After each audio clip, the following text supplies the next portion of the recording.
Oh. I forgot to hit the song right at the start. But here we are. Write once, read many. This time we're talking about 15.8 and 15.9. Let me go ahead and get the link out onto Discord.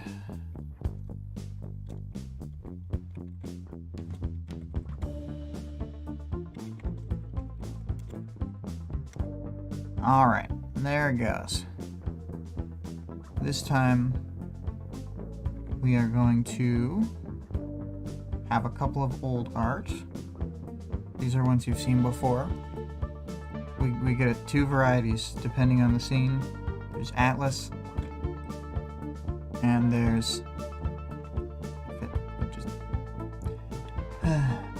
work well, hopefully.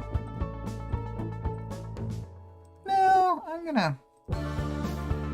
I know what to do. I'm gonna close this one. Oh my god, you got to see my brother's background. It's terrible. We're gonna grab this one. That's from Arc 14. The other one was from Arc 7, I think. Yeah. We're gonna copy it. And we're gonna put it right next to this other art.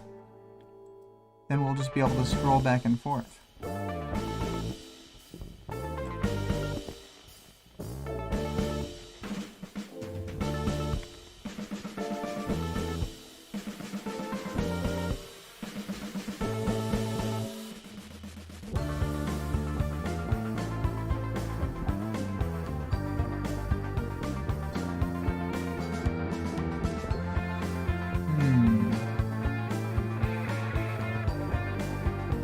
Wants to fight me on this. Okay, there we go.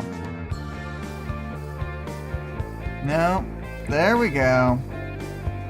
Now I can go between the two images very easily.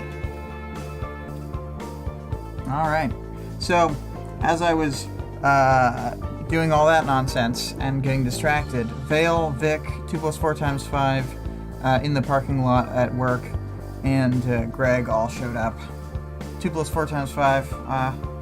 I'm glad, as always, that you're here for the moments that you're here. I was thinking to myself if maybe I should change the time of the stream to Thursday, because, like, that was kind of actually working pretty well. Maybe Thursday at, like, 7 Mountain. I don't know. It's something to think about. I'm going to keep it on Saturdays for now, but I may change it to Thursdays. And Vic says, "Oh no, Vale is here to be disappointed in me." And Vale says, "I will disappoint you by not being disappointed." Well, terrible. Well, sort of getting into things. The reminder of the audience participation question is... which of the 2 Protectorate capes from these chapters would you rather fight?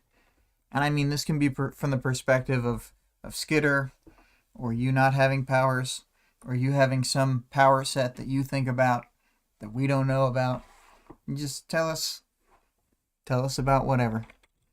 Let's see here.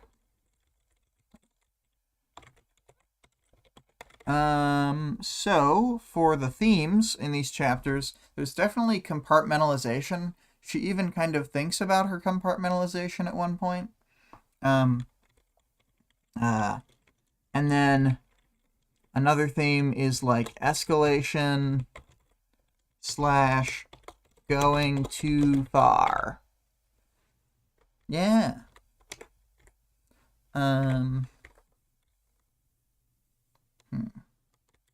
So, Vale had said, "I think I really nailed the audience participation question this week."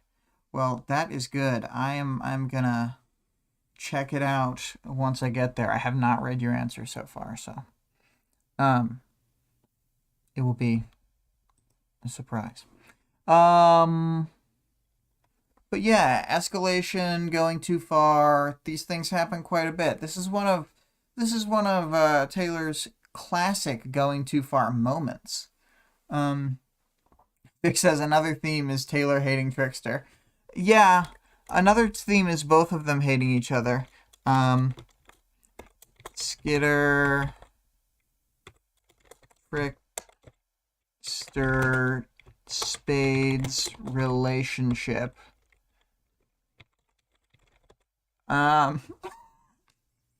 Vic says she wants to stab him so bad. Well, I mean, he's, as I say in the chapter, he's kind of a meanie.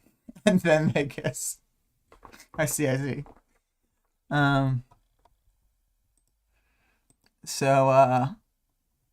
Yeah, I mean, I think I did pretty well compared to normal, where I write nothing for themes, and this time I was able to quickly draw out several on the fly. I've been trying out a new format for how I sort of do these, so this is in my newest style, which is very sparse, but I'm thinking that it's gonna be a good thing to do because as the chapters get longer, this should keep the episodes from becoming ridiculous lengths of time. But Skitter has more or less put Perian on hold. Her swarm clone is still there, but not talking to Perian at all. Vale says, are bugs a theme? Because I noticed that a lot. There are a lot of bugs in this story. Oh, I never thought about that.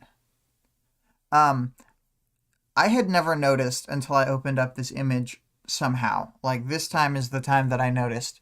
The little bug kind of in the bottom right corner that's like a spider with really spindly legs. It's super cute. Let's see here. In Skitter's headquarters / surgery chair, she calls Coyle direct, even though she's supposed to call through Cranston. Mrs. Brian Cranston. Coyle finds a reason to be pissed off with her, even though Perian is more or less on their side now. And I really like this line, so I just pulled it out. I felt a swell of frustration and anger, powerful enough that I might have snapped at him, if I could have come up with what to say any faster. It's just really funny. It's like, I was too bad at insults. I couldn't nail it. Man. The time I remember to turn off notifications on one thing, I accidentally leave my phone with notifications on. Typical stuff. But yes, that line, that couple sentences is very funny to me, of her being super incensed and bad at insulting people. She thinks to herself that she never trusted Coyle, but I kind of feel like she did for a second. Pre-Dino reveal, she just doesn't want to think about that. But Coyle finally says, I do appreciate your hard work. The faintest of praise.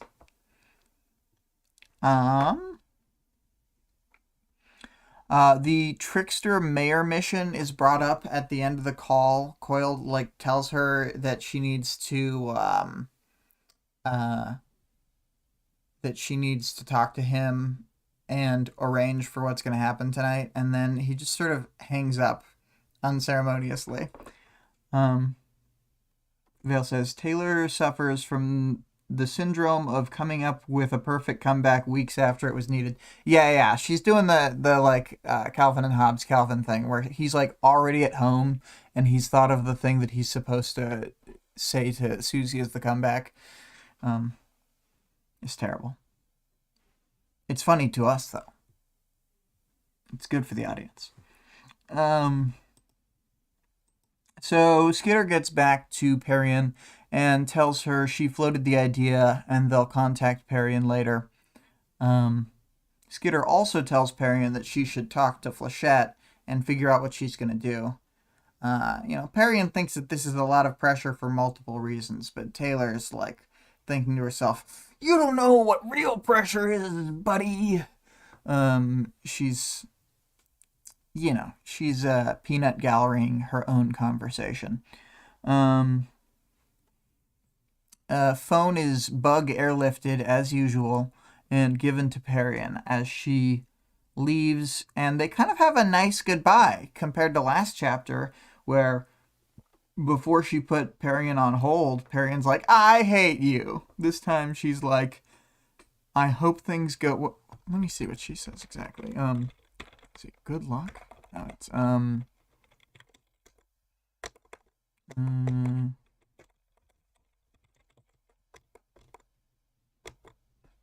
take care of yourself, Perian. You too. Rather than "I hate you." But anyway, using the strength of Atlas, Skitter is able to accomplish the mighty task of putting her costume back on. For several paragraphs, Skitter is a total emo about her own death. It's a good scene, but I just have to roast her for it. She's like, "It'll be fine. No one will even miss me. Perian will take over my territory." Perian's never even been under the pressure of being hunted by the Slaughterhouse 9, Taylor. Even though she totally has. Oh, 2 + 4 × 5 is leaving for now. Bye! Let's see here.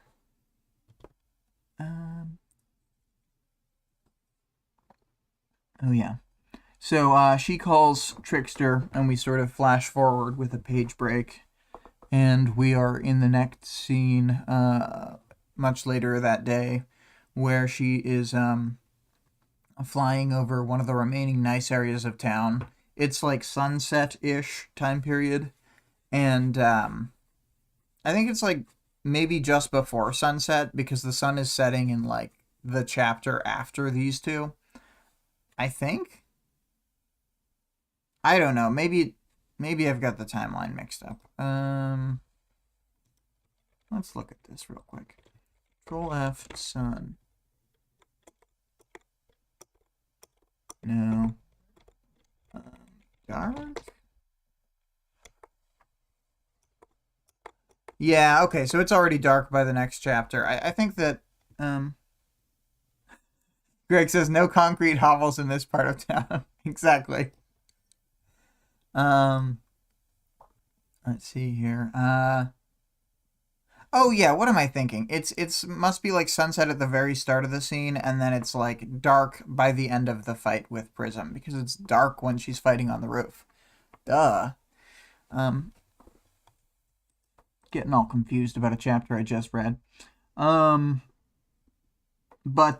they describe this area as being near Immaculata, the private Christian school that such characters as Park Ji-hoo went to.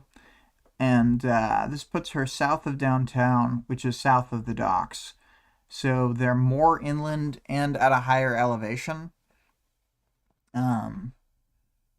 Skitter thinks to herself briefly about needing Tattletale to fill her in on what happened to Panacea and Glory Girl, because it keeps being brought up. And she is in the part of town where New Wave are.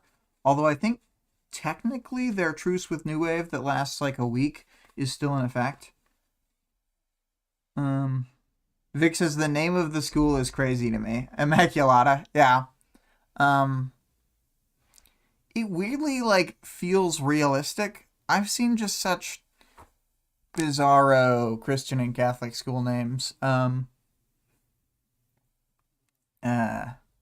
like just church names that I'm like, well, that's bleak. I can't think of it right now, but I was in Reno and passed one once where I was just like, wow, what a weird thing to name your congregation.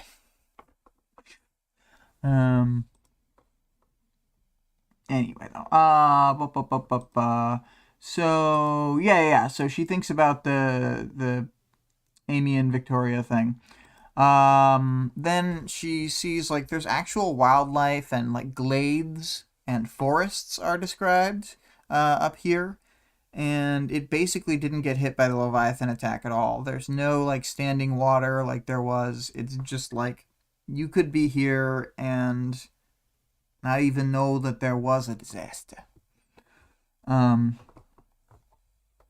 Although the Shatterbird attack did still break all the glass up here, so that's a thing.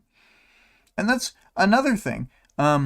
Disconnected imagery, those boards on the window are much like the boards on the windows of the mayor's house, except probably he had better boards. So Skitter plays things properly paranoid in this situation. As she nears Trickster and Genesis, she sends swarm clones all over the place, and she doesn't actually go in. She sets up her like weird surveillance gear, and then sends in a swarm clone riding on Atlas like it's her. Genesis is like smoky, floating, like witch torso thing. It's pretty cool. It's got like chains and a poncho. You know, it reminded me a lot of the character from the Scrooge story.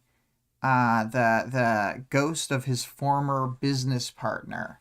I want to say that guy's name was Bob Marley, but it just sounds like I think that that's literally his name, but I keep going, no. Bob Marley's just the singer. He wasn't called Bob Marley in the Christmas thing. But who knows? I'm not going to look it up right now. Greg probably already knows in his head, and he's like, you fool. So we might get that in the chat, depending. So, you know, he's like a chain ghost. Or she's like a chain ghost. Jacob Marley. See, there we go. Jacob Marley.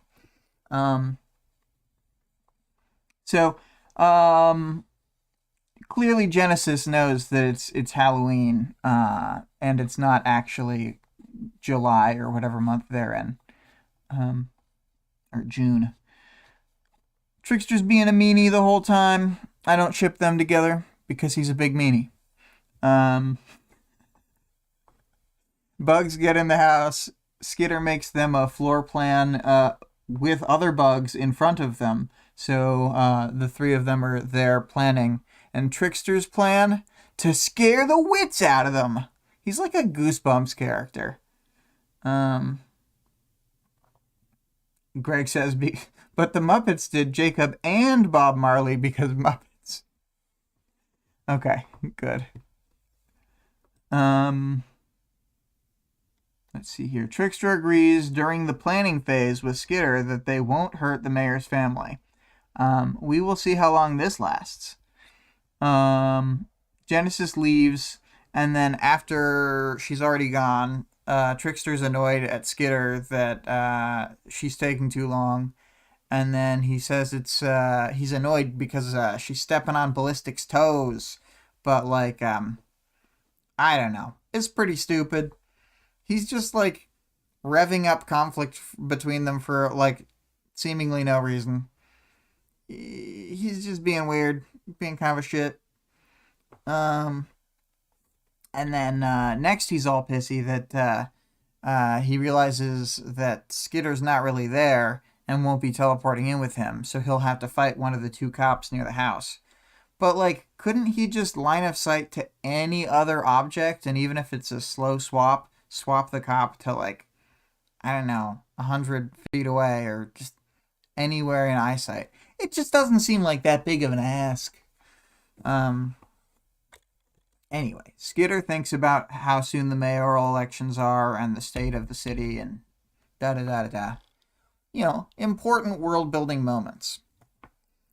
But then they all three, and by all three I mean real Trickster and Genesis's, you know, spooky witch body and one swarm clone, bust into the mayor's dining room. And he looks to each of them like it's an anime. And they start having, like, back and forth dialogue. As you do. And Trickster's saying all this stuff, that they're here to influence what they say, what the mayor says in Washington tomorrow. Skitter senses something is wrong. She has like a non-superpowered version of Tattletale's power. She's like saying to herself, I wish Tattletale was here, while she's figuring out the exact same things. But she is able to figure it out during the conversation that the mayor's son is actually Triumph, and her speed brain lets her figure out that the unknown woman eating dinner with the family is either Prism or Ursa Aurora. Oh, also I forgot to say, when they bust in, it's the mayor, his wife, his son who is secretly Triumph, his twin daughters, and then also a mystery woman who is about Triumph's age, possibly his girlfriend, but we later learn is a cape. And so, what was I saying here? Yes, she's able to figure out that it's either Prism or Ursa Aurora.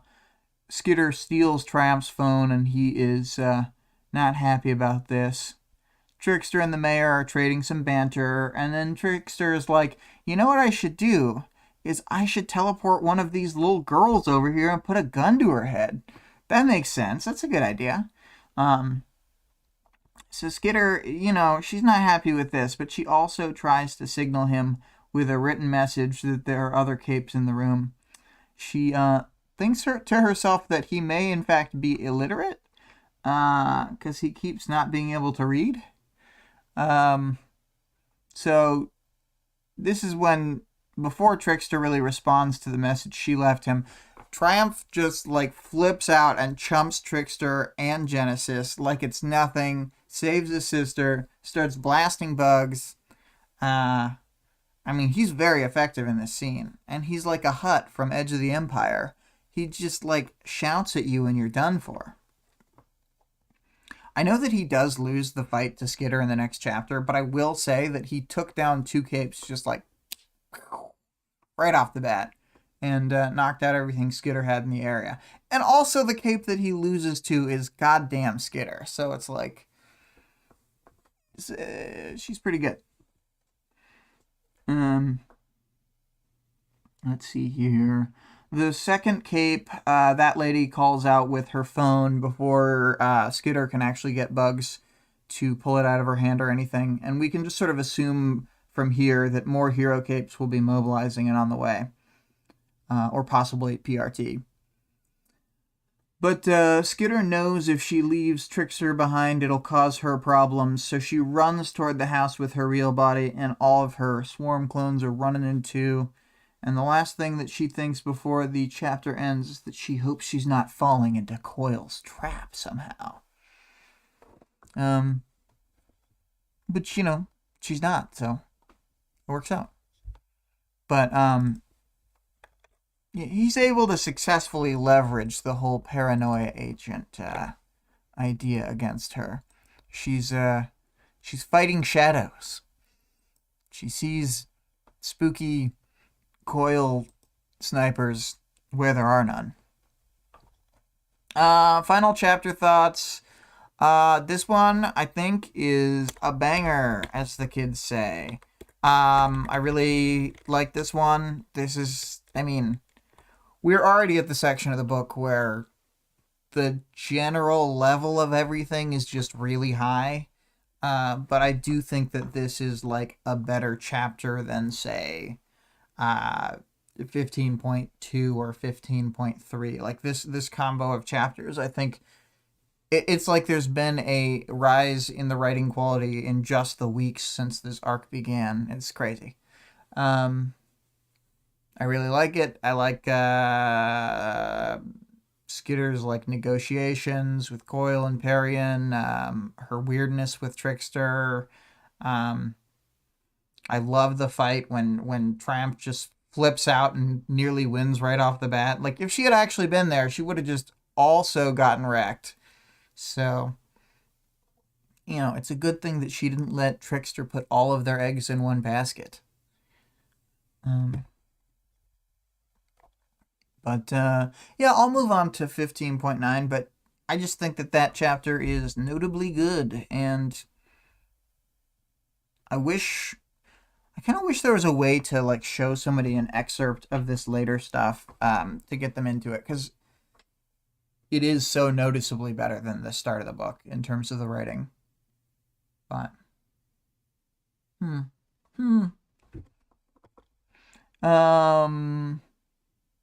moving on to 15.9.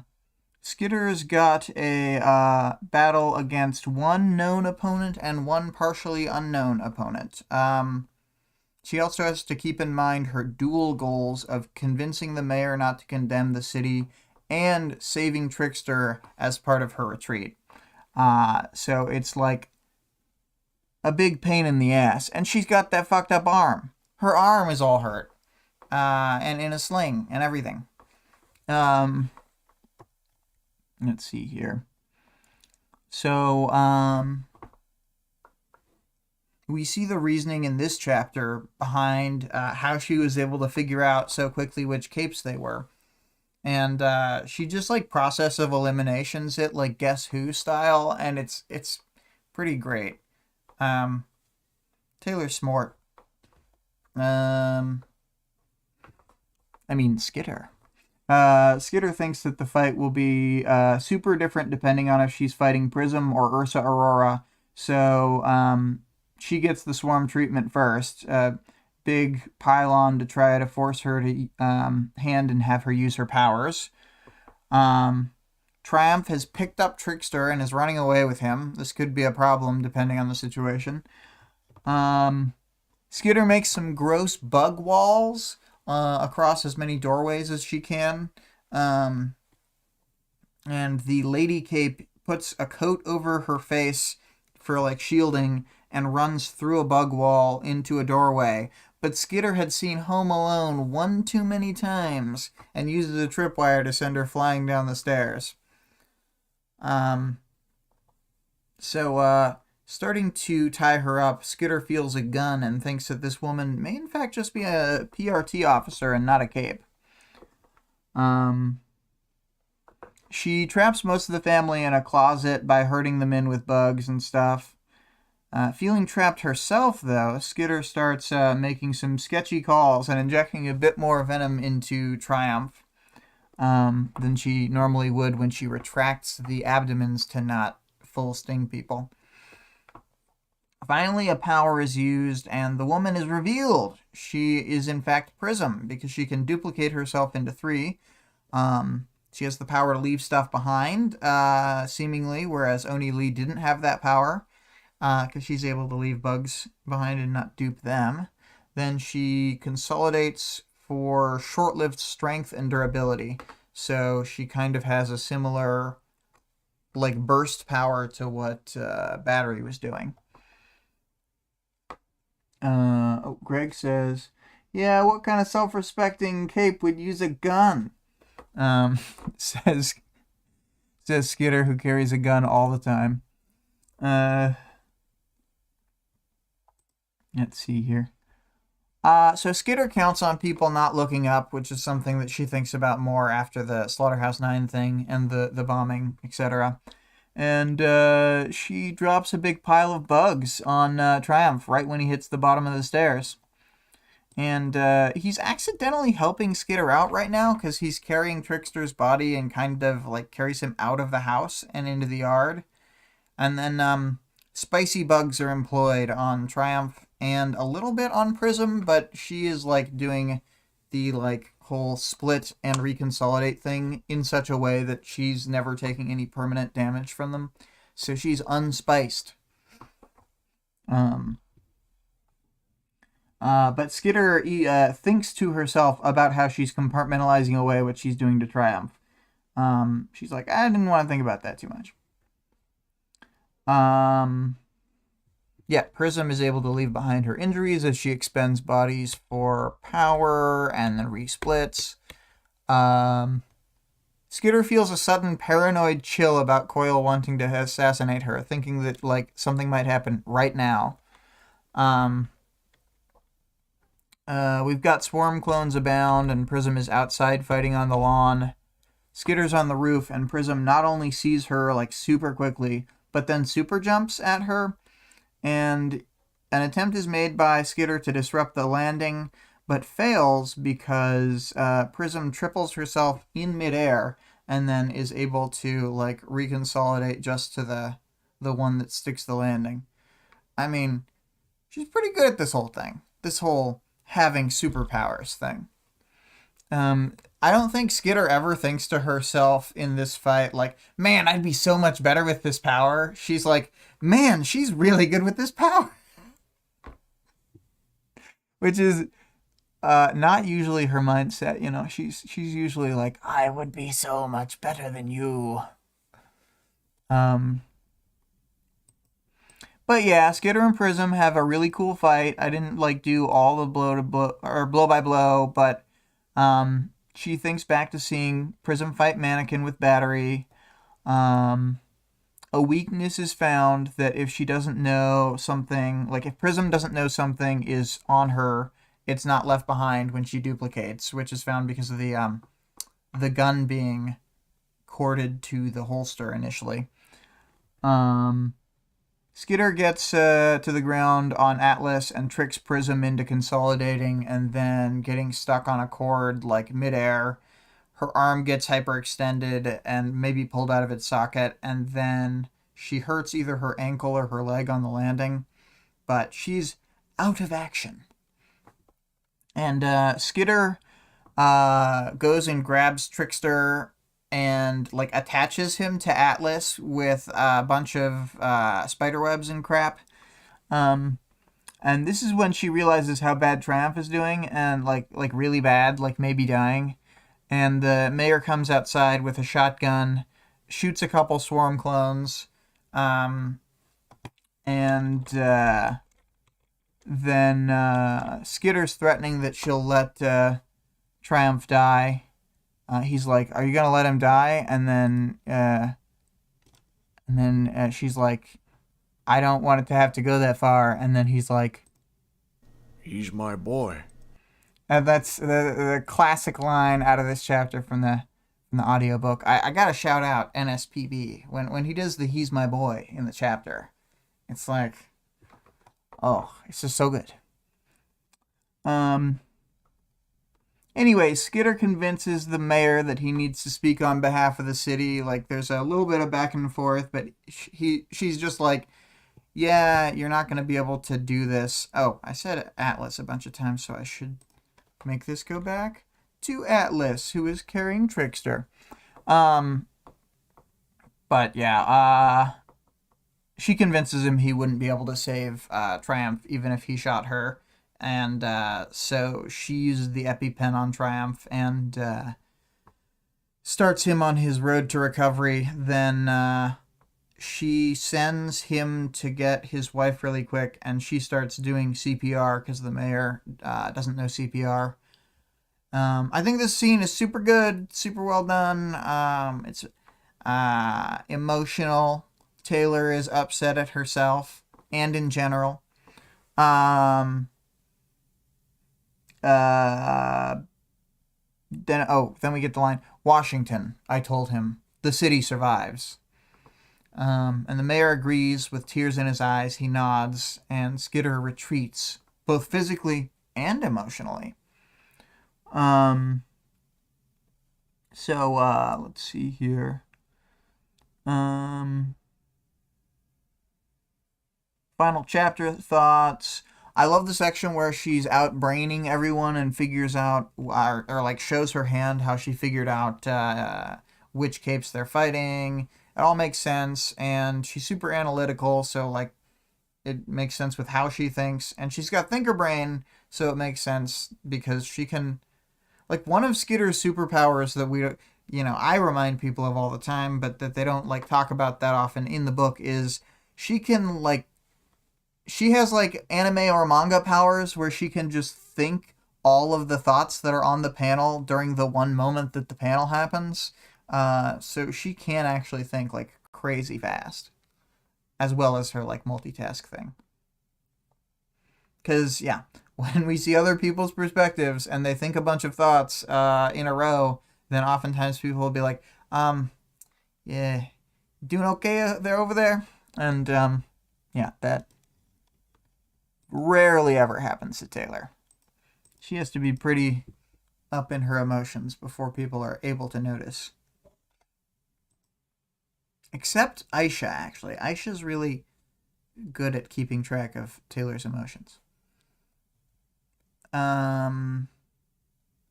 Yeah, this is a great, like, super emotional chapter. You know, if you have the standpoint of, like, the mayor and Triumph, and you're, like, in sympathetic to them, I can imagine some types of readers, some very, like, cynical person not, like, caring about that storyline or whatever, but I think it's super well done. I think it's good in that regard. Greg says Aisha knows the trick. Watch the bugs, not the girl. Yeah, it's like a close up magic. He's like able to watch the ball move.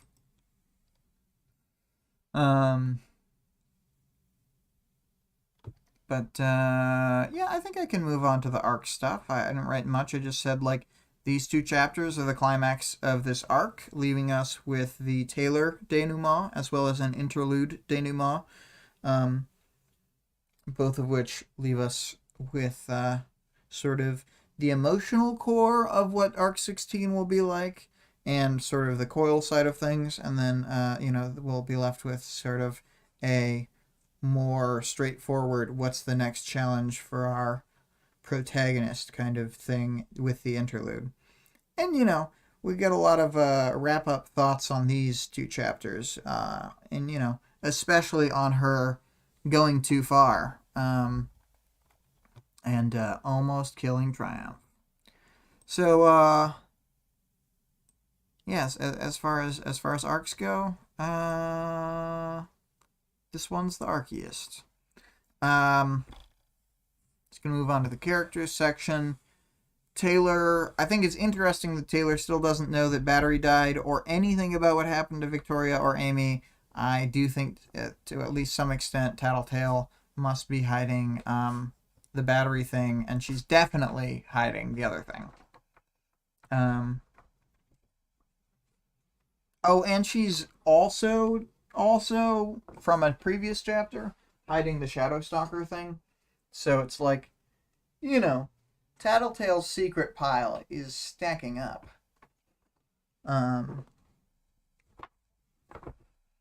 But yeah, the Taylor goes through like a whole lot these chapters. She pushes herself way too far. She justifies a whole bunch of stuff, and she'll later realize. This is like spoilings, but she'll later realize Triumph is literally Dinah's cousin. So she like nearly murdered Dinah's cousin to save Dinah. It's something to reflect upon.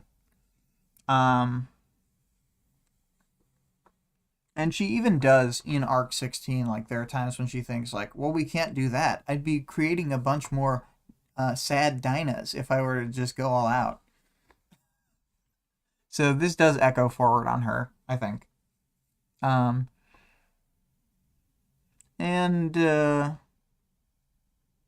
Fail says, not her favorite cousin, though. So I guess moving on to Coil, and I also included Cranston on this. Skitter's not actually supposed to directly contact him anymore. She's clearly being moved to like outer orbit, like even more so than she had thought, because like Trickster still directly interacts with Coil, even though like they kind of already know that Skitter is not only the leader of the Undersiders now, but kind of the leader of their like allied group. So it's like weird in several ways that like, and it's obvious to both us and Skitter why she's being like pushed further out, but it's like obviously suspicious that he's not directly interfacing with her. And then let's see here.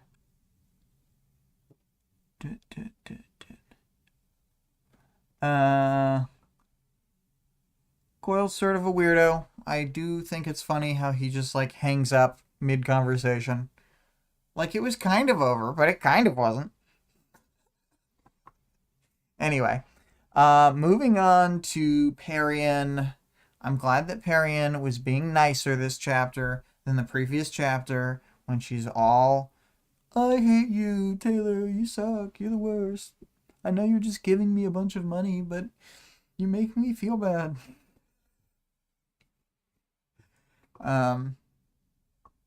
Yes.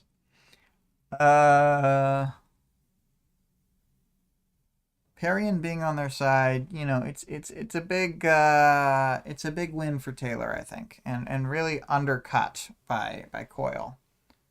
So, yes. And then we've got Trickster. He's basically gonna hate on Taylor consistently from now on, even though she totally saves his ass in 15.9. He's just like kind of not nice to her again ever. I guess they're like semi-amicable during a portion of arc 16, but yeah, he's just kind of a big old meanie. He's a meanie jerk. Genesis barely says anything. She's bored. Barely in this chapter. She is a bit like Trickster. Please read, just like Taylor. But what are you gonna do? He's not gonna read. He's illiterate. Greg says, "Wow, are you saying Trickster is kind of an asshole? Hot take." Yep, he's a big old meanie. Some would say. And then and I mean, I still love Trickster as a character, and I love Arc 17, and I'm very sympathetic to the actions that Trickster takes throughout the arc, even when he's being terrible. Vic says, "Whoa, whoa, whoa," and it's probably at this terrible hot take that I have that he's a meanie. I know, unacceptable speech.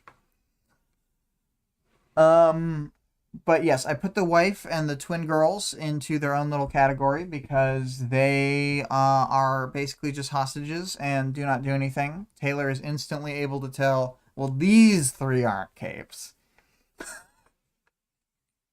The mayor, I said right here, I know I already shouted them out, but shout outs to NSPB who reads this audiobook chapter in the first audiobook. I just think that the mayor's line where he says, "He's my boy," it's so good. One of the all-time best lines, along with some silly Arms Master lines. There are some really good Arms Master lines.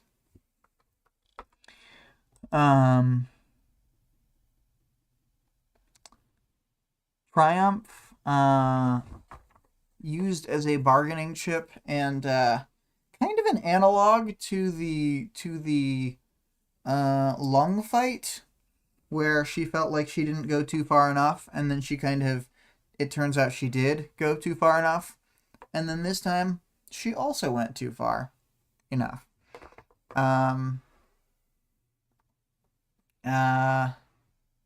I think Triumph is a really cool character. I know he's kind of basic or whatever, but like, I just think he's kind of a badass, and I like it sometimes when there's a character who's kind of awesome.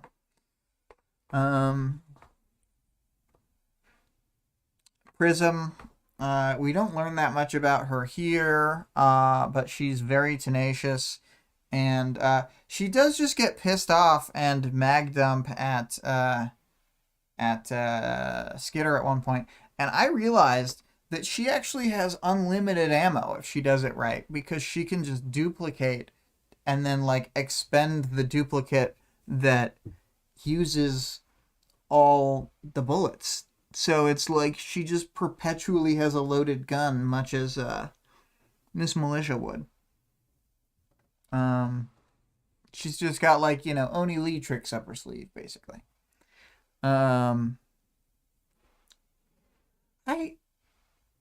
I kind of, I guess if I were to put them like to compare the powers, Prism and Oni Lee, like there's enough benefits to each of them that I think that they are approximately the same strength. But, I mean, obviously everything's relative. Everything comes down to, like, how things actually play out in the fight, etc., etc. But I just think they're both really good powers. And again, obviously, I don't mean some top tier power. I mean good street level powers. Moving on though to the powers, knowledge, and world building. I snagged some decent little chunks, a couple paragraphs here. The first one was, the area was riddled with hills and glades, with ridiculously large houses gathered in small neighborhoods. Brockton Bay tended to zigzag pretty drastically between the poverty-stricken areas and the wealthy. The contrast seemed even greater here, where things were largely untouched by Leviathan's attack, compared to the rest of the city where the streets sat under inches of water. So, yeah, I think it's notable that the book continues to weave, like, just the basic facts of, like, class differences and, like, what areas of a city get taken care of, like, how resources are allocated in the society we have.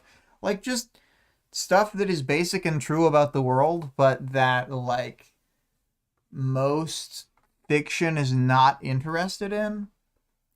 Because it doesn't have to take away from, like, an emotional storytelling thing.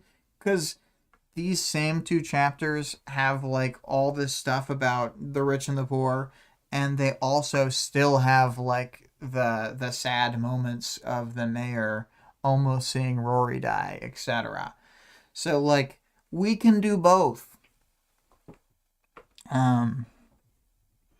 That's usually my answer for, like, do you need to not do X to do Y? And oftentimes you can do both in stories, because stories are what you make them.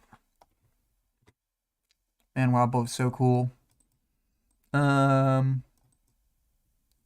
Then there's this swarm clone thing. Centipedes and bugs chained end to end for the hair. Larger bugs formed the bulk of the legs, torso, and the core of the head. Smaller bugs filled in the gaps, while flying insects clustering together, I think there's a clustered together is probably what it meant to say, to form the arms and the parts too unwieldy to be supported by the rest, like the face. Once the basic form was there, it was just a question of refining it so the general silhouette was right, and positioning the miniature camera and microphones so they had eyes and ears I could use. Loving it. I love all the gross bugs. Genesis was in the form of a ghostly woman wreathed with chains. Her white hair was smoky, wispy, and covered her face, and her fingers were talons. She had no lower body extending from her tattered poncho-style cloak she wore, and simply floated as though she were light as air. How had she done that? Some basic flight mechanism? A gas balloon in her stomach? So powerful.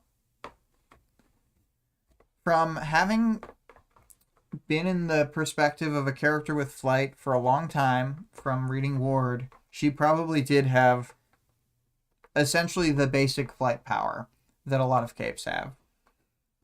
So she didn't have to make a Watto-style gas balloon in her stomach. I just wrote a note here that just said bug piles. I'm sure I was thinking of the bug walls.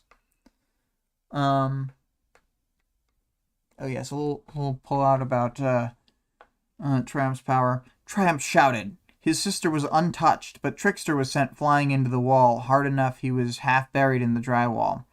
He shouted again and again, controlling the magnitude, force, and breadth of each strike to hit the maximum number of bugs, with just enough force that he was killing or crippling them without destroying the house. So yeah, again, like, tons of versatility, tons of power, comes with the, like, better physique and healing. What a great little power package Triumph got. Probably be pretty fun to have.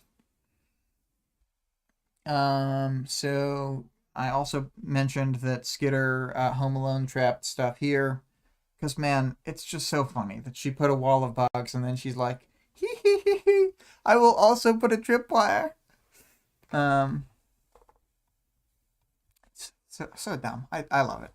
And then I wrote, Skitter do be poisoning.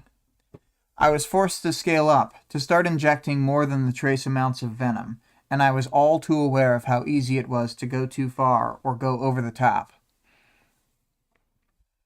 And I pulled out a little Prism quote about her powers that I thought were good. Prism didn't materialize her duplicates along with whatever additional baggage her original self had. None of the restraints and none of the bugs hampered her copies. Prism reached down to her ankle and grabbed for her gun. It didn't come... Oh, this is like after some dots.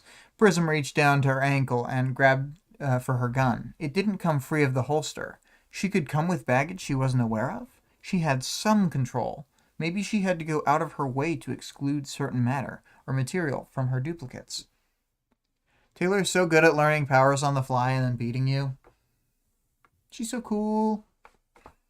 Oh, and I noted that now Skitter can ride Atlas while standing up. Just holding onto the horn and like standing on the side. I like that. And then as a sort of reminder about the world building and classism of the whole thing, this entire like conceit of why they're going to the mayor's house, why these chapters are happening, is that the government might fully condemn Brockton Bay. And more than once already in this setting, the government has decided to wholesale abandon a city and even, most of the time, the current occupants of that city. So yeah, had they done that, like with Madison, like with Ellisburg, they would have just walled off the city. So yee. Bonus? I did not come up with a bonus this time, just like most times. It's always fun to have one, but I didn't have one. So, audience participation. Which of the two Protectorate capes from these chapters would you rather fight? And so I got several answers. This is good. And Vale has already mentioned being into this answer. So Vale says, absolutely, Rory is the one to take on here. It is well known he does not look up, so my tactical advantage of being above his head would allow for an easy victory. I just have to hope the PRT cadre of thinkers don't catch on to this pattern of attacks from above, leading to instant and unavoidable defeat. Oh yeah. You have like Foxtrot's power, except instead of going to their weak points, it's always directly above their head. You're unstoppable. I'd rather fight... this is 2 + 4 × 5. I'd rather fight Triumph over Prism, because duplicates plus instant healing plus speedster plus super strength sounds like a nightmare to fight, even if the latter 3 powers only last for like 2 seconds. Greg said, I'd rather fight... Ursa Aurora! Sure, she isn't here, but Taylor kept making unintentional bear puns throughout the chapters, and it was a shame to see them go to waste. Weigh 600 pounds at a bare minimum. The most important thing was to keep him from getting his bearings. Either way, it barely mattered, or it barely did any damage to my swarm. And more darkly, he can barely even cough to clear his airways to breathe. That's a pretty dark pun here. Vale said the higher ground. It is a real thing. Yeah, I mean, that's what the bug swarm yelled. You can't stop me, Triumph! I have the high ground! Taylor doesn't pull her punches? Oh my god. I don't know if Vic is still in the chat, but Vic hates puns. 2 + 4 × 5 responded to Greg's Ursa Aurora comment and said, I'd climb a tree because that's what you're supposed to do in a bear attack, right? Either that or play dead. I don't know. Wait, maybe you're supposed to make yourself loud and big? Never mind. I actually don't want to fight Ursa Aurora. And then Greg posted this nice comic. Bear! Everyone play dead! Oh! Ooh! Bear! Bear, come closer! Bear, I don't have much time! Tell Mama I love her. Ooh. And the bear does not attack because it's too moved by the sadness of them playing dead. So, Vale says, "Oh God, can you imagine Taylor actually saying her jokes out loud? They would lose Brockton Bay due to instant lack of mucho cred." Yeah, they would have complete negative cred. It would be all that stuff that Brian talked about in the early chapters. He'd just be so ashamed of Taylor, and he'd be shaking his head for days. Their rep would be destroyed. Well, that is the end of the question answers. I thought that was I liked that people were responding to each other. That was fun. Greg says, "Hey, Mouse Protector made it work." Yeah, the zero cred thing and having... I think it's like worked because she was so cringe that if you got beat by her, it's like, what are you doing? What's happening in your life?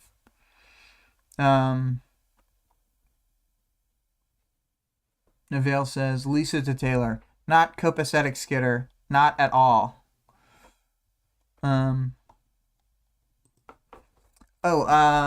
Yes, so, before I forget to ask the question for next week and post it, it was, and I wasn't sure how to name these, interludes when there's a ton, but we're calling it 15.xy, and it is the last chapter in this arc. So, what's your take on the morality of the Protectorate redeploying, quotes, Defiant? And, yes, so we will talk about that next week on Write Once, Read Many. Vale says, thanks as always, and asked, did I hear you are moving the day to Thursday, or did I mishear that? I said I am considering that because it actually, as long as it doesn't go too long, it kind of works out pretty well, and then I would have Saturday mornings free. I don't know. We'll see what happens. So, TBD, as they say. TBD. I'm going to start the outro music regardless. I'm going to read those links as we do. As it has been for this arc, and it will be for next arc, the music in this episode is Monarch by ScarlettXOX. She can be found on twitch.tv/Scarlett_Rogue. Our Discord server link, like all the other links, can be found in the stream description as well as the channel description. The author of the work being discussed can be supported on Patreon at patreon.com/Wildbow. The full text of the work is available for free online at parahumans.wordpress.com, and there is also a fan-made audiobook of the entire work at audioworm.rain-online.org, as well as, and I know I keep saying it, but I'm thinking when I start Arc 16, I'm going to start shouting out a few of the other audiobooks, because I did listen to last week's interlude on one of the other audiobooks, and, anyway, I'm gonna mute my mic and let the rest of this song play out. Bye, everybody. Thank you guys for being in the chat. It's always really helpful. Makes things a lot better.